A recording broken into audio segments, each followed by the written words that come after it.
Samantala, tiniyak naman ng palasyo ang pagtulong sa mga Pilipinong nagtatrabaho at naninirahan sa Malaysia sa gitna ng pinapairal na crackdown sa nasabing bansa laban sa mga illegal aliens. Ayon kay Coloma, kung saan man may mga Pilipino ay magiging tungkulin ng mga embahada at konsulado ng Pilipinas na bigyan sila ng kalinga at tulong. Ngayong araw, nagsimula ang crackdown ng pamahalaan ng Malaysia sa mga illegal aliens.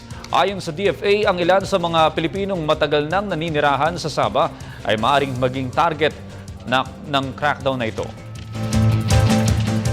Saan man po may mga Pilipino ay tungkulin ng ating pasuguan or embassy o konsulado o consular office na magbigay ng tulong at kalinga sa mga Pilipino na naninirahan doon o nakatiran. Nakatutok po ang ating embahada sa Malaysia, pinangungunahan ni Ambassador Ed Malaya. At alam ko po ito dahil nanggaling po ako doon, meron pong attention sa kalagayan ng mga Pilipinong naninirahan sa Sabah dahil napakarami po nila doon po pinakamaraming Pilipinong nasa bansang Malaysia. Mainam naman po ang pakikipag-ugnayan ng Pilipinas sa Malaysia.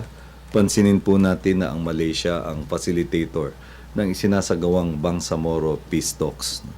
Kaya't nananalig naman po tayo na lahat po ng mga issue o usapin hinggil sa mga Pilipinong nagtatrabaho o naninirahan sa Malaysia, maaari naman po nating talakayin ito at magiging responsive naman po ang Malaysian government sa ating panawagan.